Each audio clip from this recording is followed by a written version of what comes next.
وہ میں ہے یہاں پر کوئی کہیں کسی امام نے لکھی تھی، وہ کوئی کلمی نسخہ دنیا میں پڑھا ہوگا، دلیل وہاں ہو بھئی مقلد کو دلیل سے کیا کام ہے؟ حسین احمد مدنی نے ایک واقعہ لکھا اپنی کتاب تقریر ترمذی میں صفحہ 399 پر، نماز ہاتھ باندھ کر پڑھنی چاہیے۔ حنفی بھی ہاتھ باندھ کے پڑھتا ہے، شافعی بھی ہاتھ باندھ کے پڑھتا ہے، حنبلی بھی ہاتھ باندھ کے پڑھتا ہے، اور مالکی ہاتھ کھول کے پڑھتا ہے۔ تو واقعہ اس نے کہا ایک مالکی جو ہاتھ چھوڑ کر نماز پڑھتا ہے اس کے پاس تینوں گئے، حنفی، شافعی اور حنبلی، تینوں نے جا کر اس کو کہا ہم تینوں ہاتھ باندھ کر نماز پڑھتے ہیں اور تو اکیلا ہاتھ چھوڑ کے کیوں پڑھتا ہے؟ اس نے ان کو کہا تمہیں پتہ ہے کہ میں امام مالک کا مقلد ہوں، اور دلیل کا پتہ ہوتا تو تقلید کرتا، دلیل پوچھنی تو جا کے مالک سے پوچھو، مجھ سے کیوں پوچھتے ہو؟ وہ تینوں چپ ہو کر واپس آ گئے، کیونکہ ان کو بھی پتہ لگ گیا کہ مقلد کا کام نہیں ہے دلیل پوچھنا، مقلد کے لیے دلیل قول امام ہے۔ جیسے مسلم الثبوت کے اندر عمل مقلد ہو فمستندہ قول مجتہد ہی، مقلد کی دلیل تو اس کے امام کا قول ہے۔ اور توضیح تلویج و فقہ حنفی کے اصول کی بڑی معتبر کتاب ہے، مدرسوں میں آخری سال میں پڑھاتے ہیں، اس کتاب میں لکھا ہے اما المقلد فیقول ھذا الحکم واقع عندی لأنہ ادى الیہ رائے ابی حنیفہ، مقلد کہے گا کہ یہ مسئلہ میرے نزدیک اس لیے ایسا ہے کہ امام ابو حنیفہ کی رائے مجھے اس کے مطابق یہ پہنچی ہے۔ تو وہ حنفی مقلد ہو ہی نہیں سکتا جو سیدھی طرح دلیل مان جائے۔ انہیں پتہ بھی لگ جائے نا کہ ہمارے مسئلے کے خلاف حدیث صحیح ہے اور اپنی ان کی تحقیق میں بھی صحیح ہو ان کے مسئلے کے خلاف سیدھی طرح نہیں مانتے۔ ایک اور دلیل دیتا ہوں، انور شاہ کاشمیری کی کتاب فیض الباری شرح صحیح بخاری، اس کی دوسری کتاب العرف الشذی ترمذی کی شرح، تیسری کتاب معارف السنن یوسف بن نوری کی، چوتھی کتاب مفتی تقی عثمانی جو بھی موجود ہیں زندہ، ان کی درس ترمذی جلدوم، چاروں کتابوں میں لکھا ہے۔ انور شاہ کاشمیری کہتا ہے مستدرک حاکم میں سیدہ عائشہ صدیقہ رضی اللہ تعالی عنہا سے ایک بڑی مضبوط سند کے ساتھ حدیث ہے۔ کیا؟ رسول پاک صلی اللہ علیہ وسلم جب وطر پڑھتے تھے نا تو کانا یتکلم بین الرکعتین والرکعہ، دو رکعتوں اور ایک رکعت کے درمیان گفتگو کر لیتے تھے۔ کیا مطلب نکلا؟ دو الگ پڑھی، پھر کچھ دیر گفتگو کر لی، پھر ایک وطر الگ پڑھا۔ حنفیوں کے ہاں ایک وطر نہیں ہے، یہ وطر اکیلا جو ہے ایک وطر کو ٹنڈی نماز کہتے ہیں۔ ماسٹر بن اکاڑوی نے اپنے مجموعہ رسائل میں کئی جگہ ذکر کیا کہ وہ دم کٹی نماز کہتے ہیں اس کو، ایک رکعت وطر کو۔ تو وہ کہتا ہے کہ یہ حدیث بالکل مضبوط اور صحیح ہے کہ دو پڑھ کے آپ نے گفتگو کی، پھر اس کے بعد ایک رکعت پڑھی۔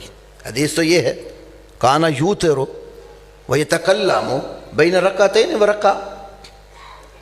اب آگے لکھتا ہے کہ لقد تفکرت نحو 14 سنۃ، میں 14 سال تک سوچتا رہا ہوں اس حدیث کا جواب کیا ہو سکتا ہے۔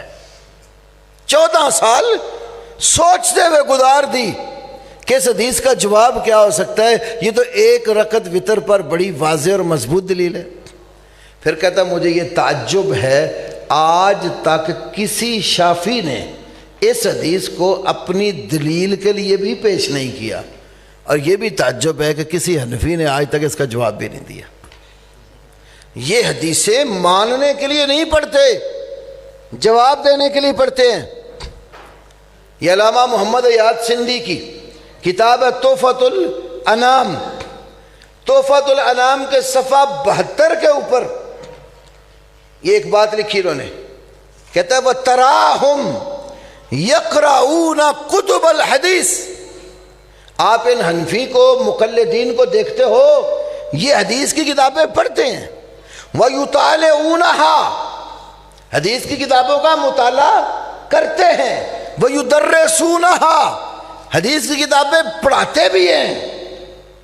کس لیے پڑھتے پڑھاتے اور مطالعہ کرتے ہیں؟ لا لِيَعْمَلُوا بِهَا، حدیث پر عمل کرنے کے لیے نہیں۔ حنفی حدیث پڑھے گا، پڑھائے گا، حدیث کا مطالعہ کرے گا، لا لِيَعْمَلُوا بِهَا، حدیث پر عمل کے لیے حدیثیں نہیں پڑھتے، بل لِيَعْلَمُوا دَلَائِلَ مَنْ قَلَّدُوهُ، بلکہ یہ اس لیے حدیث پڑھتے ہیں تاکہ جس امام کی انہوں نے تقلید کی ہے نا، انہیں پتہ چلے اس کے پلے میں بھی کوئی دلیل ہے کہ نہیں ہے۔ تو آپ ذرا اس بات پہ غور کریں، اور یہ عملاً ایسے آج بھی موجود ہے۔ کسی حنفی مدرسے میں چلے جاؤ، جب حدیث پڑھ رہے ہوتے ہیں نا، شاگرد پڑھ رہا ہے، استاد سن رہا ہے، جہاں حدیث آ جاتی ہے ان کے اپنے مسلک کے خلاف، تو استاد حدیثوں کا جواب لکھواتے ہیں، اس حدیث کا یہ جواب دینا ہے، اس حدیث کا یہ جواب دینا ہے۔ وہ حدیث ماننے کے لیے نہیں پڑھتا، حدیث جواب دینے کے لیے پڑھتا ہے۔ تبھی تو انور شاہ جیسا ان کا بڑا عالم یہ کہتا ہے کہ تعجب ہے کہ کسی حنفی نے اس کا جواب ہی نہیں دیا۔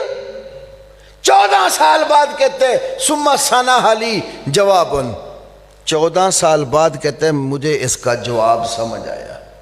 وہ کیا؟ وہی بڑا عجیب سا جواب ہے۔ کہتا ہے جی اس کا مطلب ہے کہ 2 رکعتیں فجر کی سنتیں ہیں اور 1 رکعت رات کی ساری طاق نماز ہے۔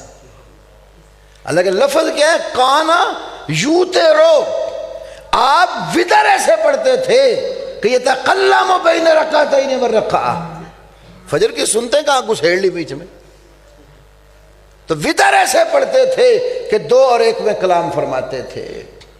تو حنفی حدیث اس لیے نہیں پڑھتا تو اس کے اوپر اس نے عمل کرنا ہے، بلکہ امام کے قول کی دلیل دیکھنے کے لیے پڑھتا۔ ایک اور مثال دیتا ہوں، مدرسوں میں ہمارے ہاں تیسرے سال میں مشکات المصابیح پڑھی جاتی ہے۔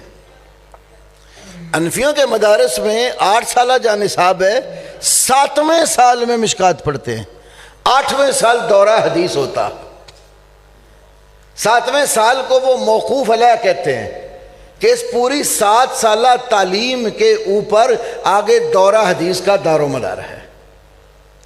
تو مشکات 7ویں سال میں پڑھتے ہیں۔ اب یہ مشکات جب یہ مدرسوں میں پڑھاتے ہیں یا پڑھتے ہیں نا، تو بہت ساری حدیثیں امام ابو حنیفہ کے خلاف اور امام شافعی کے مطابق، تو مولوی ان کے پریشان ہو جاتے ہیں اور عوام طالب علم بھی۔ انہوں نے پھر ایک اور مشکات لکھی، اس کا نام رکھا زجاجۃ المصابیح آنی مشکات الحنفی، حنفی مشکات۔ اس کا اردو ترجمہ بھی لاہور سے فرید بک سٹال والوں نے شائع کیا ہے، اس کے ٹائٹل پر لکھا ہے حنفی مشکات۔ بھائی مشکات کو حنفی بنانے کی ضرورت کیوں پیش آئی؟ تو اس کے مقدمے میں لکھا ہے کہ جس وقت مشکات جو اصل حدیث کی کتاب ہے نا، وہ ہمارے استاد پڑھاتے تھے اور شاگرد پڑھتے تھے نا، تو طالب علموں اور استادوں کے ذہن میں بہت سارے خلجان پیدا ہو جاتے تھے کہ جو حدیث بھی آتی ہے امام شافعی کو ہی تقویت دیتی ہے، امام ابو حنیفہ کو رد کیے جا رہی ہے۔ تو کہتے ہیں ہم نے حنفی مشکات اس لیے لکھی تاکہ امام ابو حنیفہ کو بھی کوئی سہارا مل جائے۔